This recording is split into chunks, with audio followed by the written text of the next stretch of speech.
कभी ना कभी तो तुमने भी सोचा होगा कि मैं जो है ना 10 घंटे पढ़ता हूँ, ठीक है, और उसके बाद में मेरा रिजल्ट कितना होता है, लेट सपोज 80%, कि यानी मैं एक एवरेज स्टूडेंट हूँ।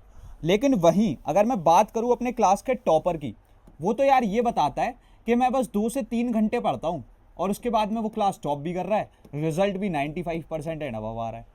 तो ये झोल क्या है? इज इट लाइक रियली कि उसके पास में कोई सुपर नेचुरल पावर है, तो उसके पास में ये 95% खुद से चल के आ जा रहा है, वो सिर्फ 2 से 3 घंटे मेहनत कर रहा है, मैं 3 गुना ज़्यादा मेहनत कर रहा हूँ, उसके बाद भी I am still stuck on 80% and I am like being called as a average guy. तो ये क्या दिक्कत है? यही चीज़ को आज मैं तुम्हारे सामने डिकोड करने वाला हूँ इस एक 10 मिनट की छोटी सी वीडियो में। इसमें एक एक बात बहुत ज़्यादा काम की है, please just don't skip this, क्योंकि इसमें अगर तुम कुछ भी स्किप करते हो तो वो तुम्हारा एट लास्ट नुकसान ही हो रहा होगा। सो इट्स माई रिक्वेस्ट कि यार प्लीज़ इसको बहुत अच्छे तरीके से देखना, बहुत अच्छे तरीके से गौर करना एक एक बात पे, और इसका एक ही सॉल्यूशन है। मैं कोई तुम्हारे सामने 1000 सॉल्यूशन नहीं परसूंगा, एक सॉल्यूशन तुम्हारे सामने आ रहा होगा, और अगर तुम उसको कायदे से फॉलो कर जाते हो तो तुम लिटरली अपने क्लास 10th में एक तगड़ा स्कोर अचीव कर रहे होगे। और मैं कह रहा हूं कुछ भी तुम्हारा गोल हो, जो तुमने एक गोल अपने दिमाग में सेटल कर रखा होगा, वो तुम अचीव कर लोगे। सो बेसिकली टॉपर्स टॉपर्स बनते कैसे हैं यार? 2 से 3 घंटे पढ़ रहे हैं, 95%, 96%, 98% फोड़ रहे हैं। How is it actually possible? क्या सारी चीज़ें हैं जिसमें डिफरेंसेस आ जाते हैं तुम्हारी पढ़ाई में और उनकी पढ़ाई में? जहाँ से वो पढ़ते हैं यानी कि लेक्चर्स, तो जहाँ से तुम पढ़ रहे हो, जहाँ से वो पढ़ रहा है, बात तो सेम है, क्योंकि हर जगह से ही टॉपर्स निकलते हैं और हर जगह से ही एवरेज स्टूडेंट्स भी निकलते हैं।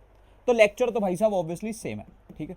अच्छा, उसके बाद में जो ऑर्गेनाइजेशन या फिर जो कोचिंग्स होती है, जैसे हम भी होते हैं, तो नोट्स तो भैया हर किसी को दोनों को ही सेम मिल रहे हैं, तो फिर क्या डिफरेंस है? तो फिर लेकर के वही सेम चीज़ है कि भाई नोट्स भी सेम मिल रहे हैं। अच्छा, उसके बाद में लेकर के अगर हम लोग देखें तो हमारी जो क्वेश्चन बैंक होगी, यानी जो प्रैक्टिस क्वेश्चन होंगे, जो प्रैक्टिस कराई होगी, वो भी सेम ही कराई होगी। फिर कहाँ डिफरेंस है? अब तुम्हारा दिमाग घूमेगा, अरे भाई साहब यानी सब तो सेम हो रहा है।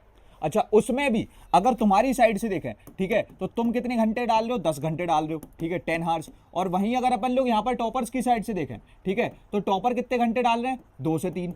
तो how is it like possible कि तुम इसी में झूलते रह जा रहे हो और वो इसको निपटाते हुए क्या एक ऐसी स्पेशल चीज कर रहे हैं जिसके वजह से उनके 95% आ रहे हैं? मतलब तुम देखो यार, लेक्चर सेम है, नोट सेम है, क्वेश्चन बैंक सेम है, प्रैक्टिस तक सेम जा रही है, कहाँ एक छोटा सा डिफरेंस आ रहा है?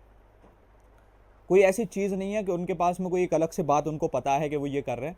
There is a very small thing, हम लोग बहुत गला फाड़ फाड़ के बोलते हैं, बस तुम यूज़ करना, प्रैक्टिस करना भूल जाते हो। देखो, एक छोटी सी बात होती है यार कि बोर्ड्स जो है ना हमारा टारगेट है, ठीक है, बोर्ड क्या है? तुम्हारा टारगेट है। सो बेसिकली मैं अज्यूम करता हूँ कि board is the actual war जो तुमको फाइट करनी है, ये तुम्हारी वो वॉर है जो तुमको फाइट करनी है। लेकिन जो अब सबसे इंपॉर्टेंट बात है वो पता क्या है? कि ये जो वॉर तुमको यार फाइट करनी ना, इसके लिए तुमको 2 तरीके से प्रिपेयर्ड होना लाइक पड़ेगा, और वो है तुम्हारे टॉपर्स का तरीका। सबसे पहले तो you have to get an idea कि क्या वॉर है, मतलब वॉर होती क्या है, समझ रहे हो? सबसे पहली बात, जो सबसे इंपॉर्टेंट बात है, वो यही है कि भाई साहब वॉर होती क्या है, समझ रहे हो? सबसे इंपॉर्टेंट चीज़ है ये। और उसके बाद में जो दूसरी सबसे इंपॉर्टेंट बात है वो ये है कि आज तक वॉर में हुआ क्या है, क्योंकि बोर्ड्स तो एक ऐसी चीज़ है ना कि तुम पहले तो हो नहीं, इससे पहले कम से कम कितने ही बैचेस निकल चुके हैं जिन्होंने बोर्ड्स दिए। So basically the second important thing is कि वॉर में होता क्या है, लाइक वॉर में हुआ आज तक क्या क्या है। और यही जो तुम्हारे दोनों क्वेश्चन है ना, ये क्वेश्चन 1 एंड क्वेश्चन 2, ये दोनों पता कौन आंसर कर सकता है? सिर्फ एक चीज़, एंड दैट इज PYQs। इतना छोटा सा मैंने एक वर्ड का इस्तेमाल किया, that is your PYQs and previous year question papers. So basically इन दोनों ही चीज़ों की बहुत ज़्यादा ज़रूरत होती है in order to make yourself that sustainable, कि तुम कितने ही कठिन क्वेश्चन हो, कितना ही लाइक गलत तरीके से तुम्हारे साथ में सवाल आ रहे हो, तुम उसको टैकल कर सको। क्योंकि तुम्हारे पास में PYQs अगर तुमने लगा रखे हैं तो तुम हर एक चीज़ को टैकल कर सकते हो, कैसे भी क्वेश्चन को कैसे भी इजीली निकाल सकते हो। अब सबसे इंपॉर्टेंट बात जो इसमें है यार वो ये है कि अगर हम इसकी एक्चुअल लेवल पे बात करें तो वो सीन पता क्या है कि PYQs के बहुत सारे फायदे हैं, ठीक है, और वो मैं तुम्हारे को बता देता हूँ। सबसे पहला फायदा है दैट इज कॉन्फिडेंस। सबसे इंपॉर्टेंट चीज़, बच्चा जो ना बहुत ज़्यादा लाइक उसके अंदर कॉन्फिडेंस ही नहीं आ पाता, वो बहुत ज़्यादा स्ट्रेस्ड होता है खुद को लेकर के कि यार नहीं हो पाएगा शायद मेरे से, तुम खुद से जो एक वो सेल्फ डाउट होता है ना, वो खुद से हमको लगता है कि हम नहीं कर सकते, वो एक सबसे बड़ा फैक्टर होता है किसी भी बच्चे की प्रिपरेशन में। वो यही सोचता रह जाता है यार मैं नहीं कर पाऊंगा, ये मेरे बस की बात नहीं है। ये सबसे बड़ी प्रॉब्लम है, सबसे बड़ी, लिटरल लेवल पे बता रहा हूं, सबसे बड़ी प्रॉब्लम यही है तुम्हारी पूरी प्रिपरेशन में, कि तुम यही सोचते हुए रह जाते हो कि भाई साहब मैं नहीं कर पाऊंगा। और पता है ये कैसे हल होगी? जब तुम PYQs लगा लोगे। कैसे भैया? क्योंकि यार यहां पर वो सवाल आ रहे हैं जो पिछली बार आ चुके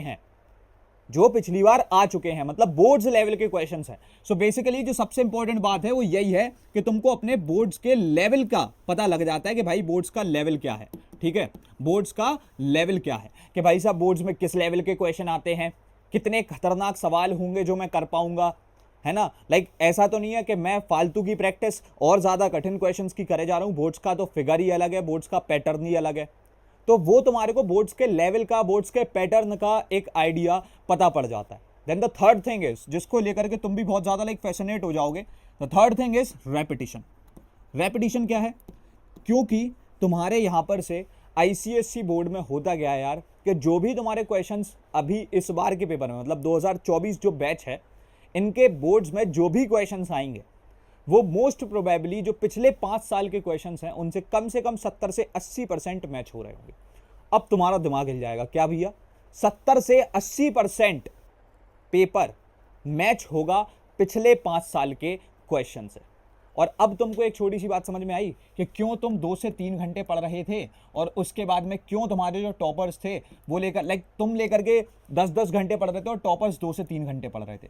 बिकॉज द थिंग इज कि वो 70 से 80% चीज को एक बार ऑलरेडी समझ चुके हैं, तो उनका वो 80% पार्ट रिमूव्ड है और तुम उसमें भी लगे हुए हो, तुम उस चीज में भी विदे हुए हो, तुम वो 70-80% का पोर्शन भी निपटा रहे हो, तो अभी तुम्हारे को 10 घंटे पढ़ना पड़ रहा है, वो उसे हटा चुके तो 2 से 3 घंटे आराम से पढ़ रहे हैं।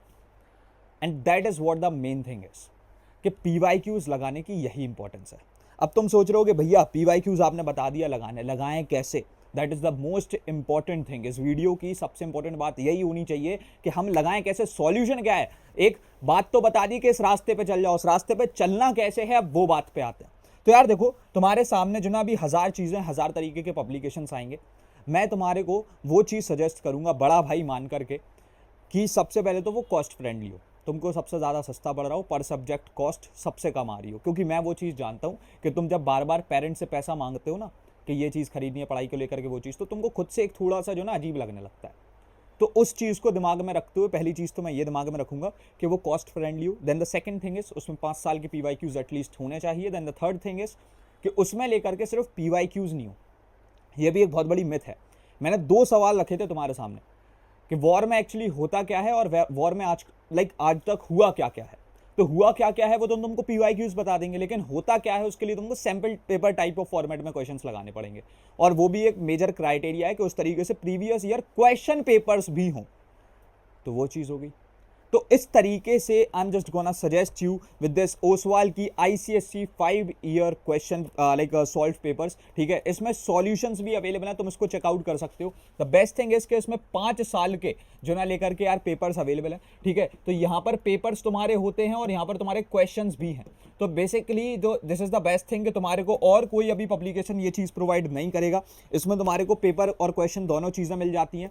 Then secondly the most important thing is कि अगर इसकी मैं बात करूँ तो ये यार जस्ट 500 रुपीज़ कॉस्ट कर रही होती है, या फिर शायद से उससे भी सस्ती हो। ठीक है, 500 रुपये इसकी कॉस्ट है, 10 सब्जेक्ट ये कवर कर रही है। तुम्हारे को लिटरली इसके सिर्फ 50 रुपये पर सब्जेक्ट देना है, और मैं गारंटी दे रहा हूँ तुम किसी और पब्लिकेशन की बुक लेते हो तुम्हारे को वही पर सब्जेक्ट कॉस्ट कम से कम 200 से 250 रुपये आ रही होगी। Now this is the best thing about this one कि तुमको ये उस लेवल पे हेल्प कर सकेगी। उसके साथ साथ इसके और बहुत सारे फायदे हैं, क्योंकि ये अभी अभी लॉन्च हुई है, ये 100% अपडेटेड है, तुम्हारे इस साल के करिकुलम पर बेस्ड है। साथ ही साथ वैल्यूएबल एग्जाम इनसाइट्स भी होती हैं, कि जैसे कि तुम्हारे कुछ आउट ऑफ सिलेबस क्वेश्चन जो पहले से अभी सिलेबस से हट गए वो हाईलाइटेड है। साथ ही साथ 100% एग्जाम रीडलीनेस है, तुम बढ़िया तरीके से पढ़ सकते हो। कॉन्सेप्ट की क्लैरिटी भी मिल जाती है with multiple QR barcode scanners. और साथ ही साथ द बेस्ट थिंग इज कि जब भी तुम क्वेश्चन सॉल्व करने जाओ, एक रिवीजन की बहुत ज़्यादा इंपॉर्टेंस होती है, वो भी टॉपर्स कर रहे होते हैं। दैट्स एन अनदर थिंग कि वो भी हमको फॉलो करना होता है। तो वो चीज़ भी इसमें अवेलेबल है कि मतलब तुम इसके नोट्स के थ्रू रिवाइज भी कर सकते हो सब कुछ एट अ मोमेंट, और उसके बाद में अपने क्वेश्चंस को आंसर करने के लिए उतर सकते हो। द बेस्ट थिंग इज इसमें पूरे के पूरे लिटरली पूरे के पूरे सब्जेक्ट्स कवर्ड हैं। तुमको यहाँ पर से जस्ट 500 रुपीज़ पे करना पड़ रहा होता है for this book. So this is the best thing कि ये सबसे ज़्यादा अफोर्डेबल इन द मार्केट, तो इसको तुम चेकआउट कर सकते हो, ठीक है। और ये बुक तुमको फॉर श्योर हेल्प कर रही होगी। और हमने इसको क्यों चुना है, क्योंकि हमारी टीम ने एनालिसिस के बाद, हमारे पास सारी पब्लिकेशन आते हैं, उसके बाद में वी जस्ट चूज़ कि क्या बेस्ट हो सकता है, तो उसके बाद में we decide and we just like promote in front of you, ठीक है। तो अभी लेकर के तुम इस बुक का इस्तेमाल कर सकते हो। The link is there in the description box, ठीक है। तो उसको तुम चेकआउट कर लेना, अदरवाइज चाहते हो नियर बाय स्टोर से भी ले सकते हो। So it's my recommendation, you can for sure just check it out, ठीक है। अब उसके बाद में भाई जो सबसे इंपॉर्टेंट बात है वो यही है कि जो बातें यहाँ पर बोली गई हैं टॉपर्स का, एक और चीज़ है कि अब अभी अगर लाइक एक तुम एवरेज स्टूडेंट हो और अगर अब तुम टॉपर बनना चाह रहे हो, तो अब एक और सबसे इंपॉर्टेंट तरीका है जो कि तुमको इम्प्लीमेंट करना पड़ेगा, एंड दैट इज एग्जीक्यूशन। सिर्फ इस वीडियो को एक एंटरटेनमेंट वाली वीडियो की तरह मत समझो। इसमें जो जो बातें बोली गई हैं, ठीक है, इनको अभी जा करके अब एग्जीक्यूट करो और तब जा करके you will get your results. तो अभी तब तक के लिए रखते हैं इस वाले वीडियो में अपन इतना ही। मिलते हैं तुम्हारे अपकमिंग वीडियोस में, एंड तब तक के लिए thanks for watching, happy learning, bye bye, love you all, hustle hard.